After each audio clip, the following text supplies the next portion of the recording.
Oh my goodness, this nigga's still talking.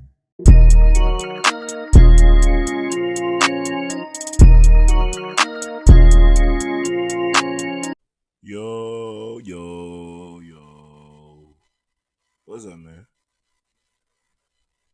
It's not back with it, man. Freaking April 5th. We in the month of April, guys. Trying a little bit something different. Holding the microphone. No longer using the mic stand. Just because last time I feel like I was playing with it too much. So I gotta control myself. So holding it, the noise isn't gonna come in as much. But y'all don't really care about that, do you? Nah, you don't. You don't. But how you doing, man? Honestly, not too much has happened to me this past week. Like I just, I just been chilling. Had a midterm just today, this morning, bro. Oops. That's gonna be a bitch. I just spilled a whole bunch of screws on the floor. That was from my beats when I was going to fix them, and then I just stopped. Fuck it, we ball. We'll be picking up those tiny ass screws forever. Might need to buy a whole new fucking separate screw kit, bruh. Fucking Beat Studio 3 screw kit. If it's on sale, let me know.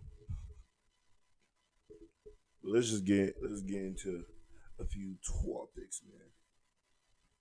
Honestly, something that I wanted to talk about last week when it was happening, but I ended up just not like getting the time to, we ended up just freaking diving straight into that fucking NBA shit. And I still don't think LeBron deserved any of the MVPs. Like, if you remember, the only one them niggas were trying to give to him was a fucking Russ one. I'm pretty sure. Hurst was tripping with the fucking D Rose one. Nobody at the time said D Rose. So it's crazy that we want to fucking go back and try some fucking revisionist history. Like, Chris Bosh was being nice when he said, "Oh, freaking or freaking D Rose deserved it," but Anthony Davis was being real when he said, "Fucking LeBron earned it last year." Dog, niggas just be fucking moving the fucking goalposts, bro. It's fine. I don't think that nigga deserved the fucking D Rose MVP.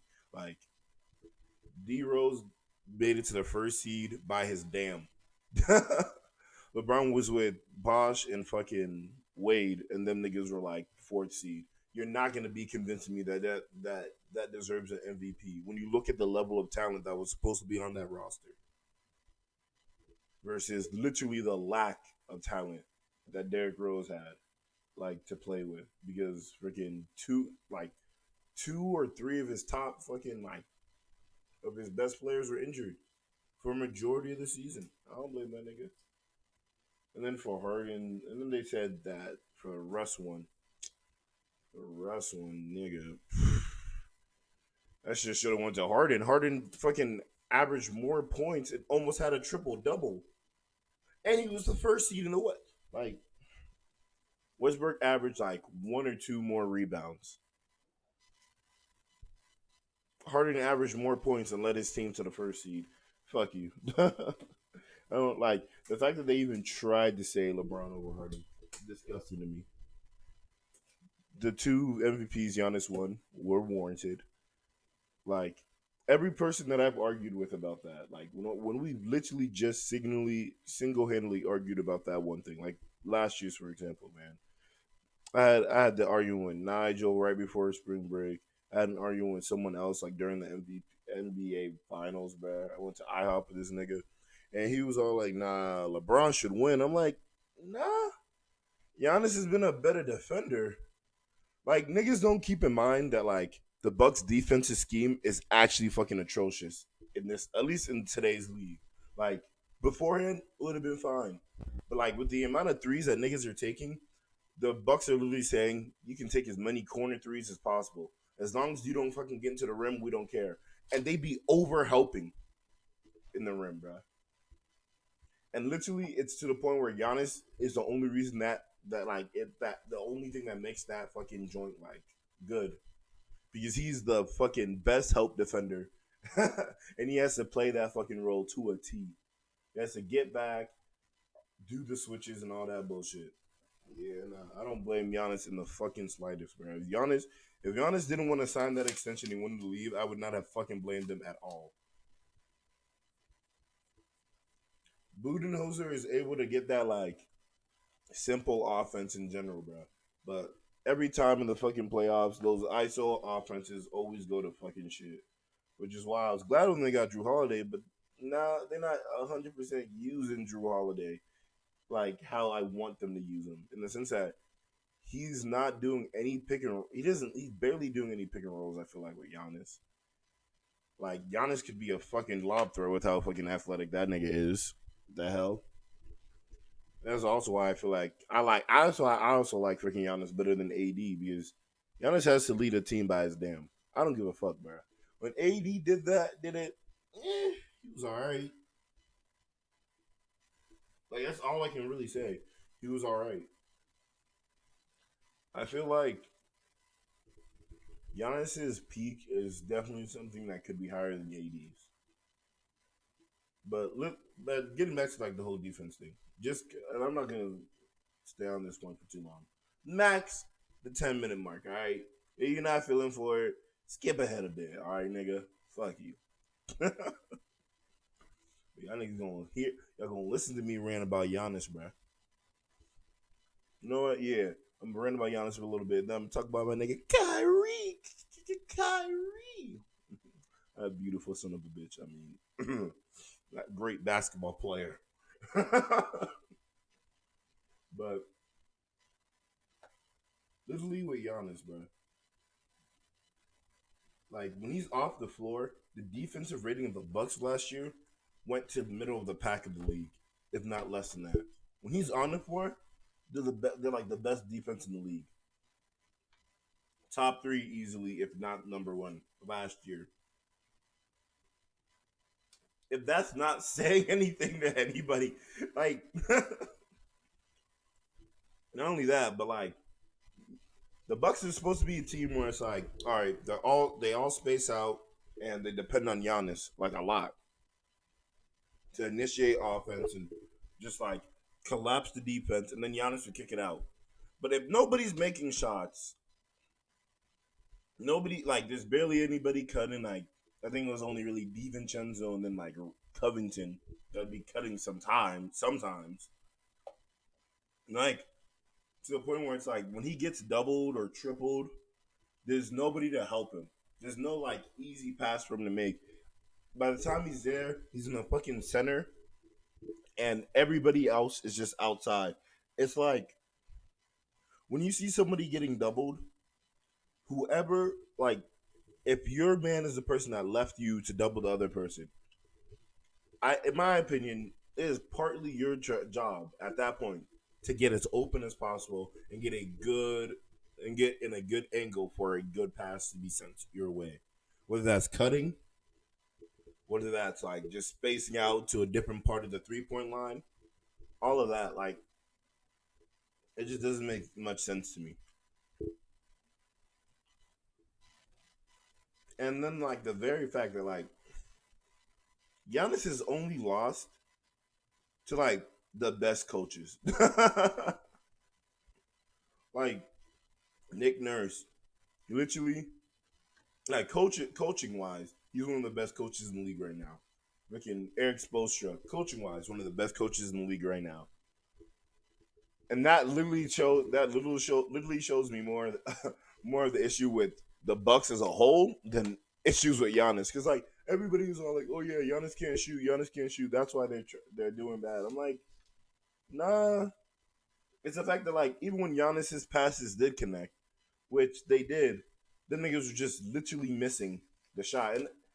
And I didn't like if you look at both playoffs. In the first playoffs, when we against the Raptors, Giannis was making the passes, And literally the only good person on their team that was actually making shots was Brogdon. Gone the next season. Literally gone the next season. Middleton was pretty bad. Like garbage that series. And then freaking the next freaking round, the next year, go against Miami. Feels as though Middleton actually picked it up that like those games. But it's like Miami already knew that as long as they don't lose to Giannis, they weren't gonna lose. And it was that simple. And people were trying to make the argument, why did they win the game after Giannis left? All right. The Warriors beat the Rockets after KD left. After he messed up his leg, like the hell? Steph Curry made no points in the first half of one of those games, then scored 30 in the second half. All right. I ain't never heard anybody like no people don't really be saying Harden's like choker, bro. They just be like he underperforms in the playoffs, bro. Besides that one year where that nigga was like 0 for 20, like that entire team was like 0 for 27 for threes at one point. How the hell you miss fucking 27 3-pointers in a row as a 3-point shooting team? At that point, like I feel as though after you miss the first like 10 or 11, like I would really tell my team, yo, get some mid range shots in there, bro, for a little bit. Like, learn how to fucking like you gotta get your fucking rhythm, bro. At that point, that shit was atrocious. Like, just stuff like that. Like, for all the other people, we'll acknowledge when their teams are bad, especially LeBron, bro. We'll always acknowledge when LeBron, quote unquote, needs more help. And my thing about that is that fact that, like, at the end of the day, I feel as though LeBron always puts himself in those situations. The Miami Heat, the fucking when by the end of it, obviously he couldn't predict that like how steep of a drop off freaking D Wade was gonna have, and the issues that ended up happening with Chris Bosh. Obviously, he couldn't predict that, but it's like I don't know. It's like he kind of knew that they were gonna be on a different timeline, in my opinion. So that's one thing. But in that one, it wasn't even that bad. I feel as though it was just more like series of unfortunate events that caused them not to win as many titles as they could have. Like, or at least like not a series, just some like unfortunate stuff. Like the Spurs, like, look, man, I call Pop a cheater because that nigga fucking tanked for Tim Duncan, and then literally just having Tim Duncan on your team it gives you a chance of winning a championship when you have and especially since fucking Popovich is a GOAT level coach. Like as a coach, he's great. He's still a terrible person for saying how he did to get Tim Duncan. Just like the Celtics are like more or less a terrible franchise for all the fucking shady shit that they be trying to do when they fucking the way they tank to get fucking Larry Bird and then made him wait a year. And then everybody's like, "Oh my gosh, the year Larry Bird came, he became the team flipped. They started doing a lot better." Nah, everybody on the Celtics was basically injured that year, and that's how they fucking tanked for Larry Bird, and they gave him the extra fucking year off. So that's how he was able to play against Magic in the fucking college games as a year older. Like niggas don't be looking at that shit. That's why I said they're cheaters, bro. I think Sam Pinky in a little bit of a light. He's a cheater too. Even though them niggas like fucked up, they still got two stars, Ben Simmons and Embiid. Cause like that taking shit works, but I don't know, bro. I feel as though like if you're a good team and then you tank for like the one of the like easy, especially like easy like number one picks, one of those like good drafts. Like for example, bro, Celtics are a good team. Right now, in my opinion, I just think they should, like, I was from the get go. I was like, you shouldn't have got Kemba Walker. You should not have gotten Kemba Walker. Like, the issue with Kyrie being there, especially, was like the lack of fucking touches because of all the shot creators. It was better now because, like, when Kemba came, just because of the way he. And this is where I'm gonna get to Kyrie stuff. So I guess skip to 20 because I'll go through this quickly because there's other stuff I want to get to. But freaking the stuff with Kemba was like He's a shot creator. He's a finesse player, like in everything. But it's like, yeah, you got someone else that can hit hard shots.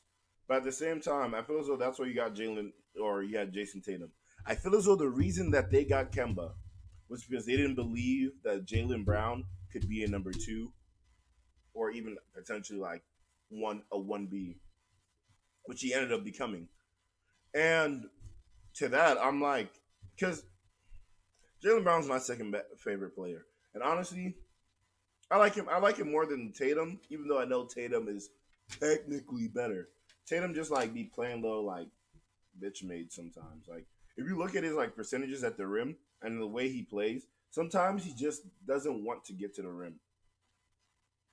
Like last year after the All Star break, when his like numbers started going up, he started exploding, having those 40-point games. That's when he started attacking the rim a lot more. That's when he stopped taking as many like of the mid rangers, and he like just completely pulled back and like was like majority of stuff was just coming from 3 point or in the paint. And then he would only shoot mid rangers when he had the space. He wouldn't just continue. He wouldn't always be shooting the turnarounds. I feel so like every season he ends up trying to put that in his bag again. It's like in the beginning of like every season, anyways.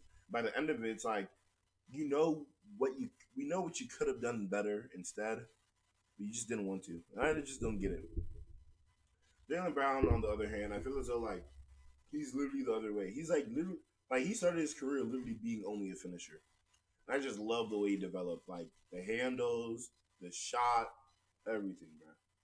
I like Jalen Brown, bro. Like just the effort and everything he gives always just made me like just prefer him over a lot of other players. So like his like level up is amazing to me. But like that's what I'm saying. That I feel as though that was the only reason to get Kemba. But at that point, I was all like, in my opinion, I thought that you should just develop the team. Don't get Kemba. Let Marcus Smart play point guard. Try and keep Al Horford because Al Horford was a good enough passer. You have Hayward, you have Horford, and then you have fucking like Marcus Smart as your starting lineup. That would have been fucking insane. Marcus Smart is in the point guard position. He can defend 1 through 4 and some fives, which is already amazing. He's a decent playmaker, decent shooter, and a decent in the mid, an all right shot creator. All right. Then you have Jalen Brown being your shooting guard. Can guard 1 through 4, some fives. You have Hayward being your small forward, guard 1 through 4. I don't know about some fives for him, but maybe some like the lower, like the shorter ones and everything, the smaller ones. Um, Jason Tatum, guard 1 through 5 for the most part. I feel like obviously not the best fives. And then Horford would have been able to guard, and he would have been the power forward. Freaking Horford would have been able to guard fucking three, mostly just 4s and 5s. But his defense and his playmaking would have helped this team so fucking much more. Like, because this is the thing, the Celtics have been struggling to have a good big man. Like, obviously, Robert Williams is coming up, and that's what I'm saying. You kept Hayward just so you could develop your centers. Because Time Lord now, he's fucking doing his thing. But like, I feel as though like you didn't try and develop him for a role. You just try to develop him in general so you could have a center. So like now my issue is like nobody knows their role. Nobody knows how to work together. Everybody just doing ISO plays and trying to make shots. And as we saw with the fucking Clippers, sometimes they don't just go in. Sometimes they don't go in.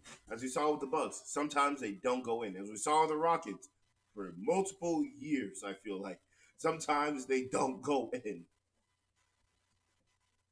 So it's like when it's like that, it's always good to have like some motion, bro. Some a little bit of difference, something that you can keep your opponent on their toes. When you're doing the same thing over and over again, oh yeah, Giannis, dunk the ball. If they don't give you space, pass it out. It's no helping, bro.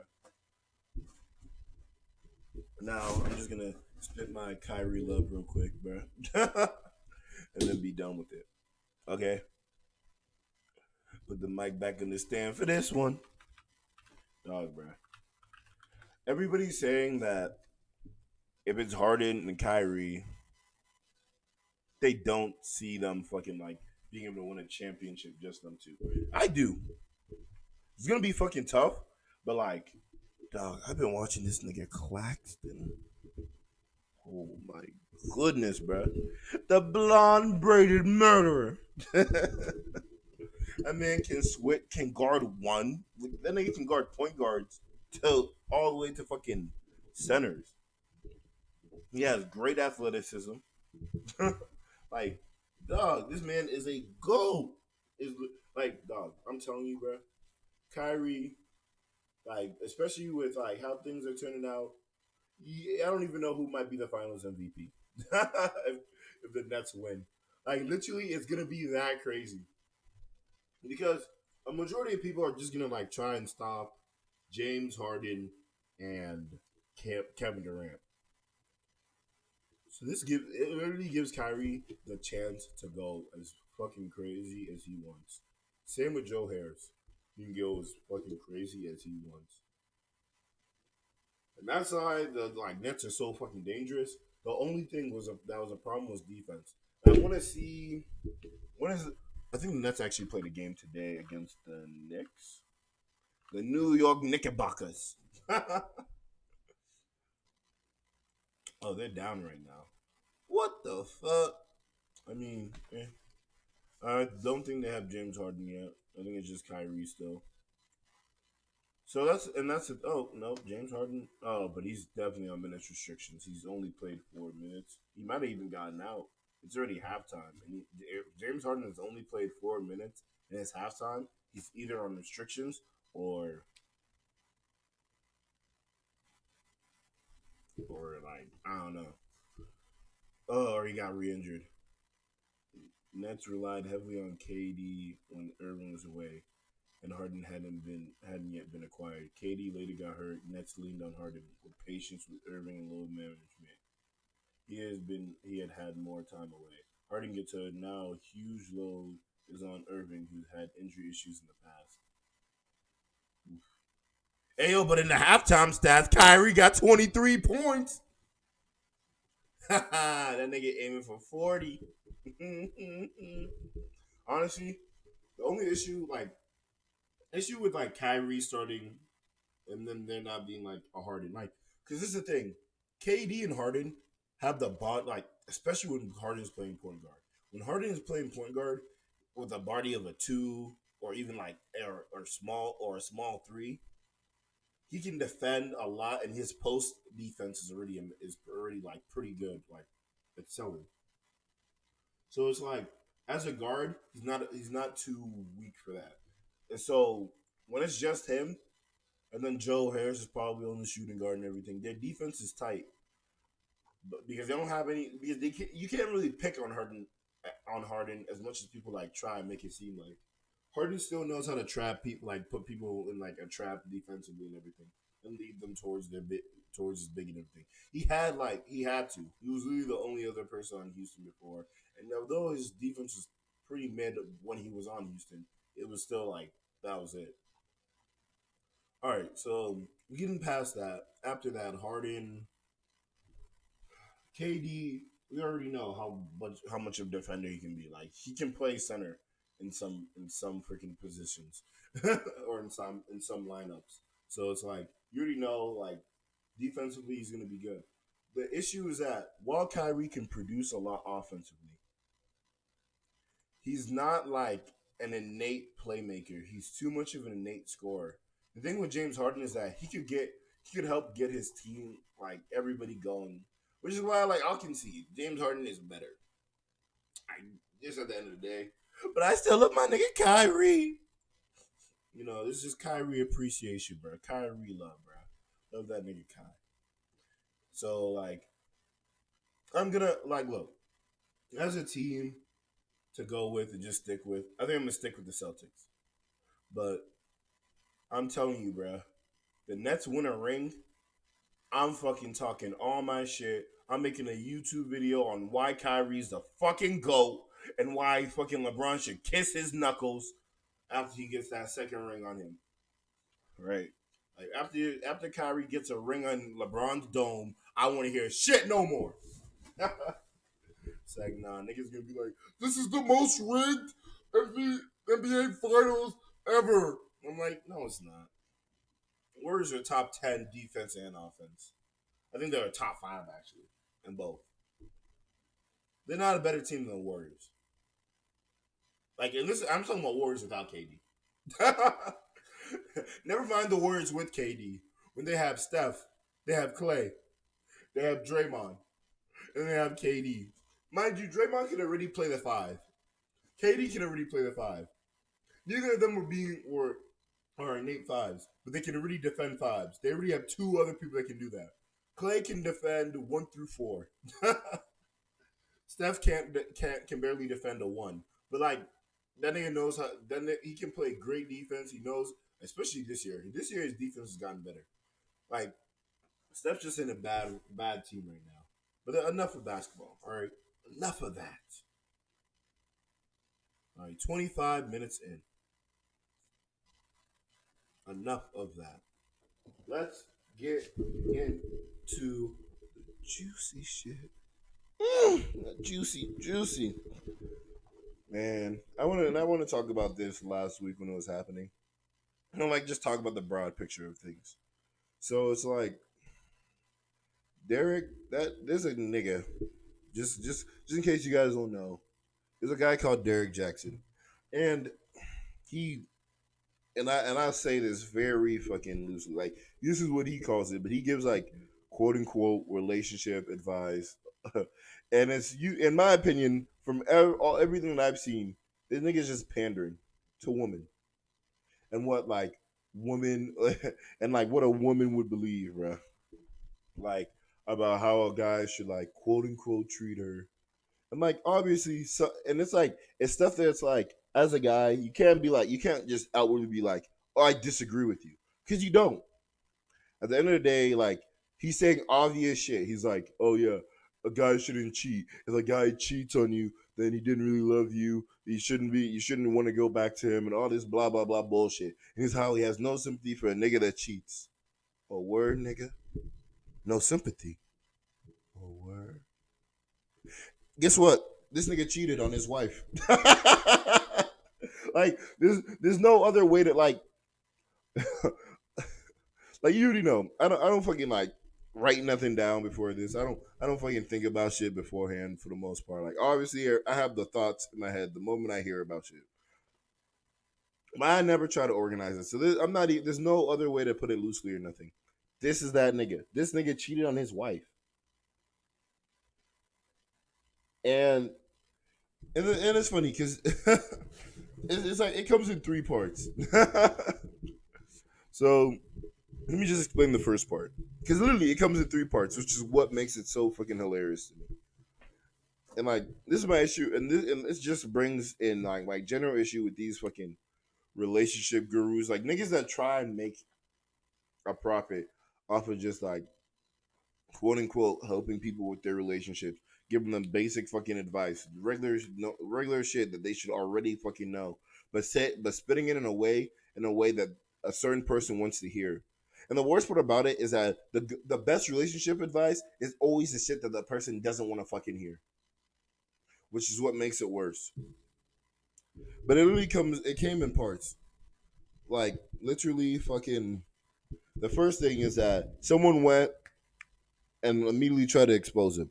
And in the beginning, nobody knows if these allegations are true, but the vast majority of people that like know his content, thinks it's other bullshit, wanted it to be true. Like I won't lie, I was okay with it being true. I was like, like I'm not one of those niggas that's like immediately gonna jump ahead and be like, hey, yo, that nigga did that. No, I'm not gonna be like that for the most part. Like obviously I'm just a clown and be like, yo, yeah, you know what that nigga did, man. But like in general, like when I say just clowning, I mean like when you like back then when you made a Michael Jackson joke about him and little kids, or when you make the freaking church jokes about them and little kids, like I don't know why I immediately thought little kids, but like but like basically where all that shit was happening, like there's some truth into it. Not the Michael Jackson one per se. Like that nigga played a lot with a bunch of kids. That nigga really loved kids, but there was no real proof to him molesting them. So it really is like it's just weird. Like we all make jokes about those and everything. So like obviously I won't be one to fucking run away from those types of jokes. But like the first part, you can't 100% say it because they're just claims, they're allegations against them. There's no proof, and I'm one of those people. Like I literally said it the like 2 episodes ago, not the last one. The no order, all chaos joint. I was really saying, bro, innocent until proven guilty. I'm gonna watch how it goes. The fucking set in the first in the so for the first part, the allegations come, and the first thing he did is not accept blame, none of that. That nigga lied. He said that he did not have sexual. He said I had sexual relations, but I didn't have sex. I fucking hate niggas like that. I didn't nut, so it's okay. I didn't really fuck her if I didn't finish. No, nigga. Like all she did was suck my dick, nigga. You still cheated. Shut the fuck up. What the fuck, nigga? You have a wife. Let her suck your dick. If she not trying to suck your dick, you shouldn't have gotten married to her in the first place. As the nigga JID said, bruh. Would you tell it? Would you? Wait, man. I can't mess up this line, bruh. I can't mess up this line. I'm gonna look it up, but I'm gonna still keep talking. What you call it? Nah, fuck it. What you call a chick that don't suck? Oh yeah. What you call a dick that? Oh no. What you call a dick? Oh no. What you call a chick that don't suck dick? You don't. You don't. You don't call a chick that don't suck dick. It's simple. Just like I feel as though like a girl would want their pussy to get eaten out, right? A guy would want their dick to be sucked. So it's like if your guy doesn't eat pussy, bro, then I understand why you don't suck his dick. But if you expect a guy to eat your joint, eat your punani, but not fucking, you don't want to give him a little head on the side, then you're just a terrible person, bro. All right, dog, kings, know your worth. All right, you don't call a chick that don't slurp the D like some damn spaghetti. All right, I want the. All right, I want that. This shit fucking divulged. But basically, that Derek Jackson nigga, man. And you see, that's the other thing, bro. Derek Jackson was not okay with just jacking off, man. Like you pop the champagne, bro. The champagne of truth. Cause that post nut clarity be helping you out, bro. Like I'm telling you, bro. As a guy, bro, if there's ever a moment where you feel like you're about to cheat, nut first, like get that post nut clarity real quick. All right, then think about it, bro. Like, is it worth it to cheat? Like, do you like if you don't like the relationship you're in, just get out of it and then go ahead and fuck a whole bunch of bitches. All right, it's simple. Like, I just don't see the worth of it to cheat because everybody's like, because it's always all fun until you get fucking caught. That's how it is, man. It's always all fun and games. It's all fun and games, man. Till the pistol comes out, man. Till the cops behind your backs. It's all fun and games until your girl catches you in bed with a fucking dude, man. But nah, man. So he gets caught in all that shit. He lies about it. He basically like lies about it. Second day or the next part is that the proof comes out. Like this nigga did not only have sexual relations, he related to her sexually. I don't know. Like that joint was in there. He was swimming through her ocean. All right, and then he was all like, "Stop." And he randomly was all like, "Stop, motherfucking! I'm not stop. I'm not trying to fuck with you no more," and everything. And it's like, yeah, he threw that girl away after he got it. What he wanted, bro. It's facts. Well, my other thing is like, I feel like the girl knew who he was, bro. You don't be taking videos and pictures of that nigga sleeping next to you and everything, not knowing who to like. You knew who he was. You knew what you were doing, and you did that shit on purpose. Like the fact of the matter is that while that girl showed receipts, she still invaded. She did it with a fucking purpose. She had that shit saved for a fucking reason, and that shit is actually crazy to me because those joints only be like. And someone else said that it was like Abba and Preach or some shit. Those things only become receipts after after you got the goods, bruh. Like it's honestly terrible, but what can you do, bruh? He put himself in that situation. Like like he said, bruh, you shouldn't show sympathy to anybody that fucking cheats. Like he fucking said. That's what I'm saying. This nigga was on his fucking high horse and all that shit, saying, "Oh, if you have a man that does this, he's terrible and everything. If a man doesn't want to do this, and this for you, he doesn't really care." I'm like, depends on the situation, asshole. But that's what I'm saying. Like, for example, if you're with a guy in college, right? I feel as though there's a lot of things that like a lot of people don't fucking like get in their head. College in and of itself is like a stressful thing for a lot of people. If not some, a lot like that's what I'm saying. If not a lot, then I'll dig it down to some. But like knowing that a lot of people are putting a majority of their money into like their school, like activities, or like just paying for groceries, rent, all of this stuff. So it's like they don't always have like a lot of stuff on the side and everything. And it's like it takes a great partner, just in general, like boy or girl, to be able to realize that and to be able to come together and still do, and like obviously still do things, but do it within their limit, in the sense of like not every day is like something is like a day where it's like you can just spend your entire day with them. Not every day you guys can like go out and like do do stuff like have expensive meals, go to an expensive restaurant, do all that shit. It's not every day that you can like just be on the phone talking to her all night long. Cause like you never know, like a nigga might have a fucking engineering midterm and they're fucked because you were to talk to them all fucking night. Like, and that's not even from experience, to be completely honest with you. Maybe I don't think I've ever like been in that situation.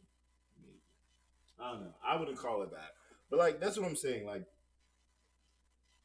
just just saying stuff while ignoring any other any other thing that might add to the circumstances that make certain situations more complex is literally just being ignorant for the sake of being ignorant. For you to say that there's just one answer, and it is literally just a black and white fallacy. Like I think I talked about that fallacy before, and it is a fallacy where it's like, oh yeah, it's like the gray area fallacy where everything is just like not everything's purely in the middle. There is some stuff where it's just like right or wrong, but I don't. I feel as though in a relationship is there's more of the gray area because then it's like the right and wrongs. Like obviously, there's some consensus, right or wrong. All right, but like the right or wrongs in certain like some things that you can or can't do in certain relationships, you can in other ones. And just I feel as though they need to acknowledge that, like there is a need for that. But moving forward, bro. So for during this part two as well, like he got proven wrong and everything. Like this, he did cheat, and then he gets on live with his girl, with his wife, and it was the most. I don't know if it's live or it's just like a video or whatever, but basically he releases something, right? It's him and his wife, and it's like it was the weirdest fucking apology video that I've seen. Because like for a majority of apology videos, right, that you see online and everything of people, a majority of them like try and deflect blame. 100% just say like, oh, because of like they start crying on the mic. They immediately blame it on depression and how they're feeling. And while there is some validity to that, it also depends on like the fucking allegations. Number one, because like I've seen some of these apology videos where it's all like, I was just in a dark place, and that's why me as a 23-year-old was talking to a 15-year-old girl. Like, no, like there's never been a point where it's like, because I've been depressed before and all that bit shit. Like, there's never been a point in my depression where I was like, you know what would really help me? Talking to some fucking high school girls right now, just so I can get my fucking self-esteem back in order. I've never thought that at any point. So it's like just the usage of that. And he starts off being like, "Oh, it's nobody else's fault except Derrick Jaxn. I put myself in this predicament." And he starts off by saying all that. He's like, "Yeah, my wife didn't push me into doing this, like all that, blah blah blah." But then it's like there's something disingenuous about it to me, a little bit. And it's not only because he's being hypocritical. It's like the way he's presenting it. Because he's like, me and my wife already been over it. We talked about it and everything. And we're good. And I'm like, all right, that's fine. But number one, the way he put his wife into it was like, because you know how the internet is. If it's your like, dog, you saw how crazy the internet. You had to have been there to see how crazy the internet was being during the fucking Will Smith, the Will and Jada joint, bro. And it was all like, even though Jada was the one that did the most wrong, just because Will Smith was willing to entertain it, that nigga got clowned. That nigga got dragged for a bit. So it's like, obviously, I'm not saying like don't have your wife on the fucking video joint with you, because I feel as though like if she wanted to be on there, it's whatever and all that. If she wanted to say something, it's whatever, it's all that. But like, I feel as though the way he was using her was more of a deflection point than like realizing his mistakes, and that's where I stand up for that. For that, like she was on he because he literally was like, "Do you have anything to say?"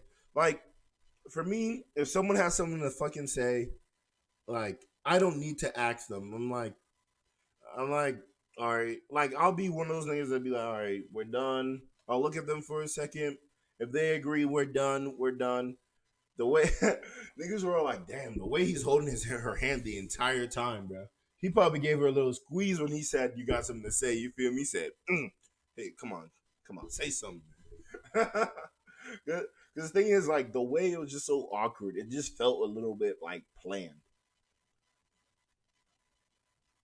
And I feel as though the straw that broke the camel's back, at least to me, was like the final fucking part of it was this nigga reacting to his own fucking apology video. I thought that shit was so fucking stupid, bro. Because this is my thing about that one. This guy, I don't know if y'all can hear that. There seems to be some trouble out of brewing. There's some fucking sirens.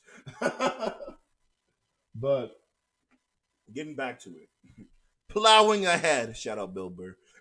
Plowing ahead.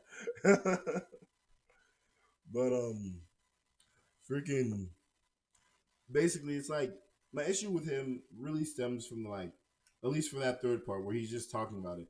He starts off the third part by being like, so someone said in the comments of my freaking like video with my wife and everything that I should react to this. So do a reaction video to it.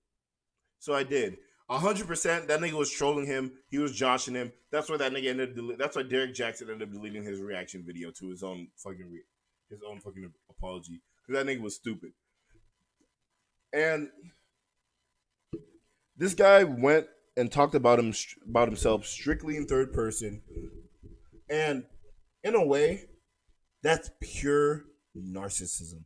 And this is why I didn't like that third one at all, because there was not only was there no need, the way he said it, it was like Because in all these other videos that he's had, all these other reacting to other fucking people like that he's had, he always says there's no excuse. There's no excuse. The girl shouldn't stay. The girl shouldn't stay. You shouldn't have to fucking have to deal with that shit. But guess what? For him, it was fine. For him, it was okay for his girl to have to deal with that. For him to put his girl in that position, it's fine. It's okay. He was like, "Oh yeah, the apology is pretty good. I thought it was pretty solid. You know, there's some people that were saying that like the way he was the way he was holding his girl and everything, and all that. Like that he was kind of. It seemed like he was forcing her, but no, she wanted it. But and like I could see that when I'm looking at it. But you know, after I saw her live stream, her stuff with the shade room and everything, um, you can tell that that was just her. She's a quiet person. She's not very vocal. And just saying all this fucking bullshit and everything. Like, nigga, nobody's going to hear. Like, you could have been 100% right. Nobody's gonna fucking listen because this is the thing. You've been teaching for so fucking long that there's not ever a single excuse for being a cheater. For the most part, look, I agree. You shouldn't ever feel the need that you should fucking cheat on your girl. All right, like you should never be at that point, in my opinion. But like, there's so many things. There's other circumstances to it, in the sense of like when you see like, and it's like I feel as though even he said this, bro. Like the way he panders, bro. Because you see it online and all that. Girls on Twitter and like Instagram, like you see this and like people and like the way people avoid responsibility in the sense it's like if a girl cheats on a guy, it's considered in a partly the guy's fault for the girl cheating, which is fucking insane to me. Because we never try and do that fucking bullshit analysis. Oh, he didn't love me how he was supposed to love me, or she didn't love. We never say she didn't love me how she was supposed to love me when the guy fucking cheats. When the girl fucking cheats, we there's always that fucking look where it's all like I cheated because you drove me to cheat. What the fuck does that mean? You drove me to cheat, nigga. If you don't get that fucking bullshit, dog, the lack the lack of self responsibility, I feel as though is like being presented generation after fucking generation, where people are just sitting there victimizing themselves, is disgusting to me. That might be a fucking episode in and of itself. I had a fucking argument with Toby about that actually, to a huge, to like, and it wasn't like just like in general victimizing themselves. We were talking about like the black plight and everything that comes with it, and like how because I was all like to an extent, yeah, because I was like obviously to an extent like black people victimize themselves, and you can't lie about that. No, there's no like able, there's no like logically thinking black person that's not that is unable to see like the inherent like victimization of oneself that causes them not to be able to proceed because like when you do that to yourself, you block off plenty of other avenues that you could take because it's like, oh yeah, because of all these other people, I'm not able to actually do what I want to. I'm like, nah. If you stop listening to all those other people, could have probably still done it. Just didn't feel like it. You feel me? Like, I don't know. That's just my fucking 2 cents about it. Like, dog, I feel as though like sometimes like I don't know. I've just observed so much fucking shit. I feel as though at this point in my like at this point in my life that makes me feel like I understand things better. Like, and I understand like being in a certain situation versus putting it into practice are two completely different things, and I can acknowledge that. Like, I can 100% acknowledge that. Like, being in the relationship is completely different from talking to something and giving advice to someone who's out of it. And it's like my thing is just like you have to stop. Like one of the biggest things is that number one, stop idolizing celebrity love and all that bullshit. Remember when fucking Quavo and Sweetie, they had that fucking that nigga sent like a fucking emoji Ice Cube. Can I be your ice boy or whatever that fucking shit? Niggas started doing that shit. The reason that shit worked is because that man has money. Like I'm telling you, if he slid to a majority of girls like that, they wouldn't have batted an eye. The thing that would have made them fucking literally come orgasm in their panties is the fact that Quavo came is the one that slid into their DMs. That's it. You feel me? Like, and that's what I thought was fucking hilarious about it.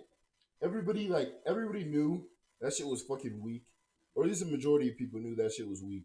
Like, it should not have actually fucking worked at all. But it's because of the clout that he already has that it worked. And everybody was like, "Oh yeah, relationship goals, relationship goals." Sudi was all like, "Oh yeah, I knew Quavo was the one for me." Or was it Quavo? It might not have been Quavo actually. Was it Quavo that was dating Sweetie?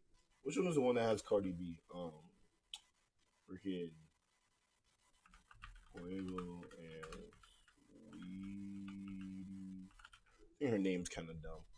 Yeah, it's Quavo.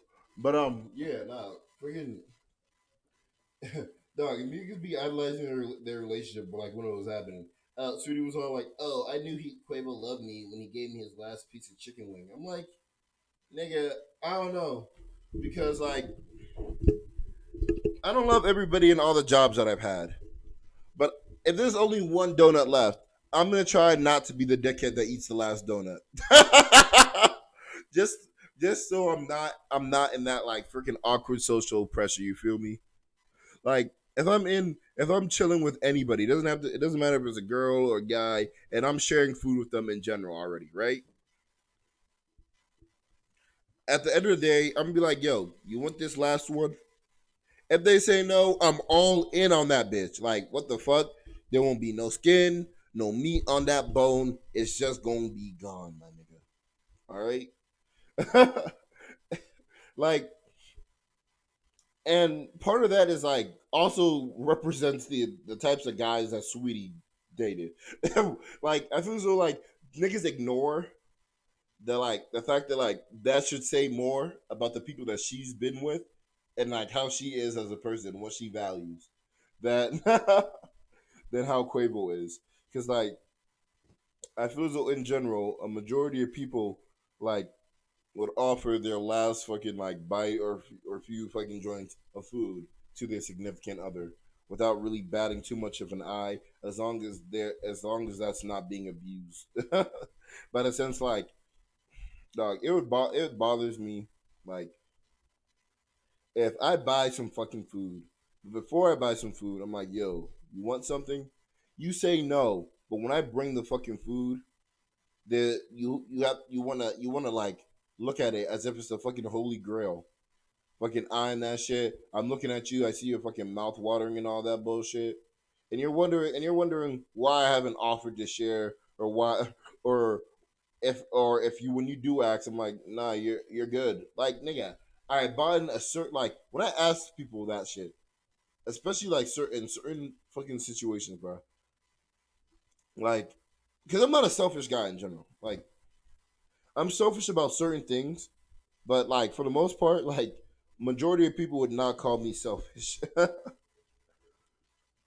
Like they call me a dickhead, but not selfish. You feel me?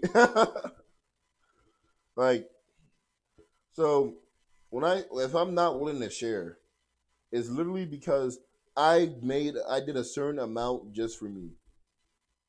All right. Honestly, with that sharing thing, I have two things for that. Like for example, once I was high and um not rather than I was high, I hit a tree. Like I was just punching trees, bro. I wasn't high. I just punched a few trees. Technically ate them, but no one really cares about that shit, right? And it was me, my roommate. He was sober. One of my other friends that were there, and they had gotten high with me. or they ate a tree, they punched a tree with me basically. All right, they were on on that joint. All right, and I have some food in my fridge. So at this point, I pull out the food in my fridge, like my mini fridge, and I start preparing it.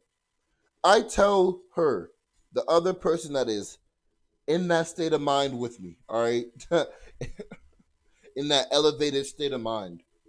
I tell her, I was like, yo, here's a plate. There's the food. Put, make your plate. And that's it. I was like, yo, make your plate. We good. Dog, the fucking audacity. And like, I'll say the audacity. Because this is my thing. I take everything out. I presenting everything to you. I give you a plate. I am in the same freaking like level of like joint with you. In my head, I treat like if I treat you as a like if we ever get close enough as a friend, to an extent, I try like I start treating people the same as I would treat my siblings.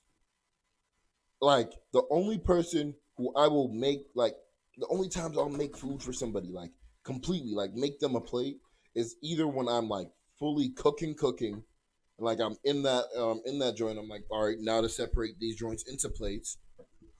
Like I don't do that for shit that's been in the fridge and all you have to do is reheat for the most part. Or like I'm doing it for my little sister, or I'm doing it for somebody who did it for me, like earlier. At this point, she had never made me a plate before. I'm in no obligation to make her a plate. Keep in mind, the thing that accelerated our brains already came from me. So I already been shared. Like nigga, I'm the one that gotta like. I'm the one that loosens the pockets for that one. Nobody else, just me. And like she was all and like later, like I think like a few days later, she tried to like say, "Oh, um, well, I asked you to make me food and you didn't." I was like, and I literally told her, I was like, I put it all out for you, and I said, if you want some, take some, but I'm not gonna sit here and make you a plate just because you don't want to freaking like do any like dog. That's what I'm saying. The inherent laziness that comes with some things, and that's all I can call it. Like I'm still cool with the person to this day, bro. At least to my knowledge. But I'm gonna be real about some stuff.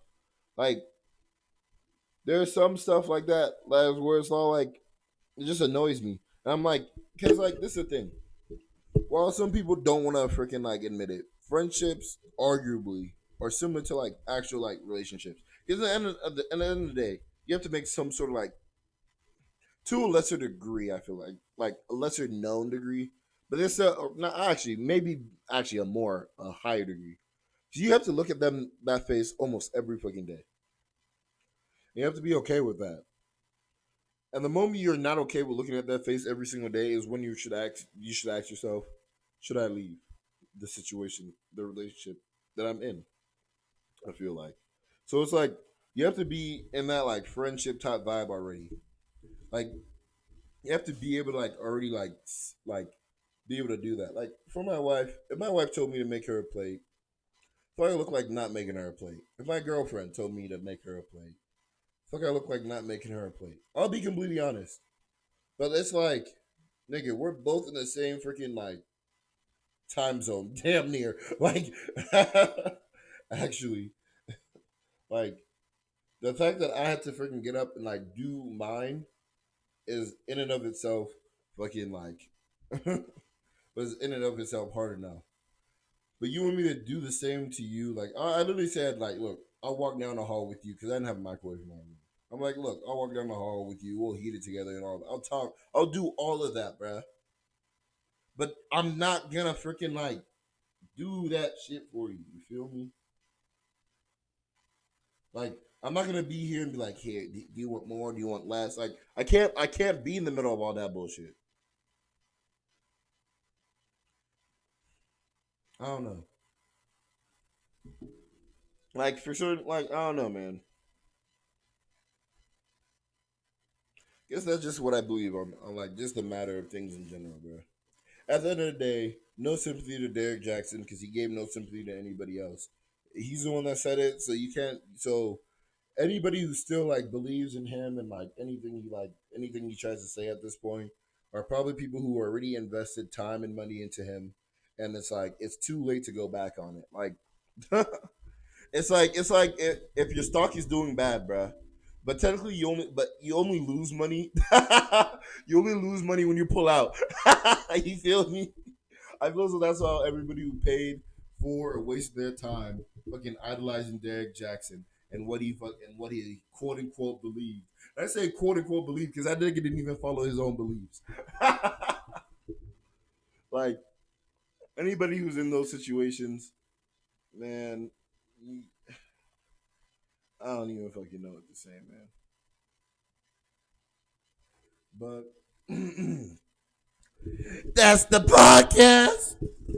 Thank you. Thank you all for coming out. Listening to me ramble a bit. I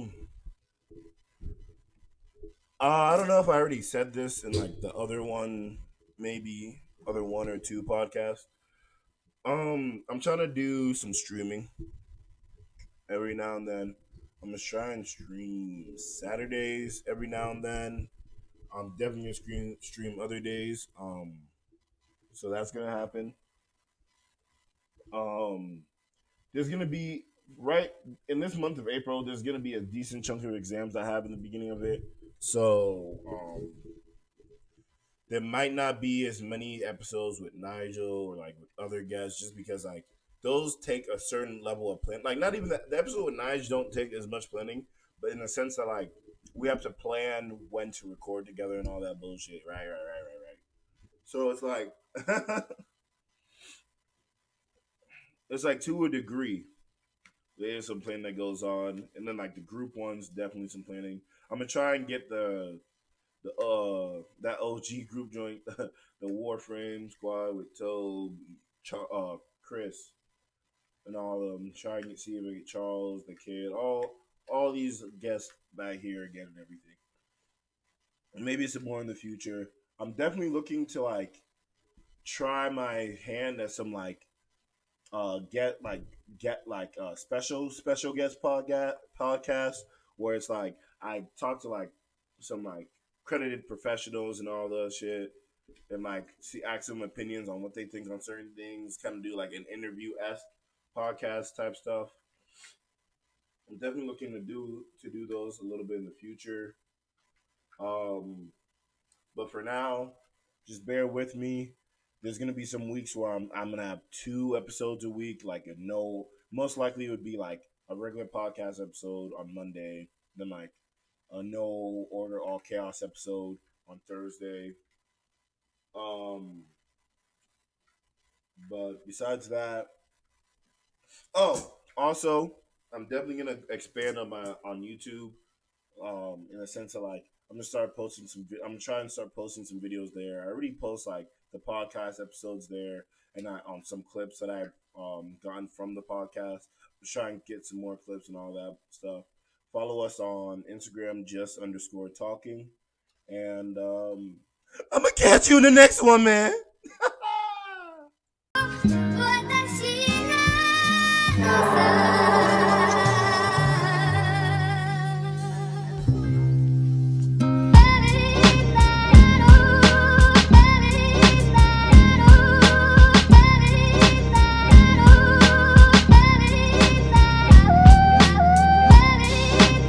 That was the Just Talking Podcast.